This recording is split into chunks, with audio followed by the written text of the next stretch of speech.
এই যে দেখেন আজকার রৌদ্র উজ্জ্বল দিনে তেঁতুলিয়ার ডাকবাংলো থেকে কাঞ্চনজঙ্ঘা একেবারে স্পষ্ট দেখা যাচ্ছে। আপনারা যারা দূর দূরান্ত থেকে আসবেন আগে জেনে নেবেন যে যেদিন দেখা যাচ্ছে তারপরে 2-3 দিন টানা দেখা যাবে। যখন জানবেন যে দেখা যাচ্ছে না তখন কিন্তু দেখবেন যে টানা কয়েকদিন দেখা যাচ্ছে না। আজকে একবারে স্পষ্ট, একেবারে স্পষ্ট কাঞ্চনজঙ্ঘা দেখা যাচ্ছে। এই যে আমরা আজকে সকাল ভোর 5টায় রওনা দিয়েছিলাম পঞ্চগড় থেকে, তেঁতুলিয়াতে আসলাম। একবারে সূর্যোদয় থেকে এখন পর্যন্ত দেখছি খুবই স্পষ্ট, সুন্দর। অসংখ্য দর্শনার্থী আজকে এখানে এসেছেন। চমৎকার দৃশ্য। এই যে দেখেন প্রচুর দর্শনার্থী এসেছে এখানে। ওই যে দেখেন ওই পাশে প্রচুর দর্শনার্থী আছে।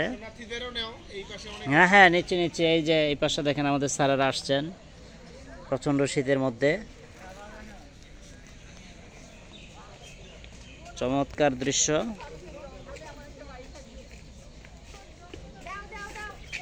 অসাধারণ, একবারে নিজের চোখে না দেখলে বিশ্বাস করা যাবে না। ক্যামেরা লেন্সে কিছুটা কম ধরা পড়লে বাস্তবে অনেক সুন্দর।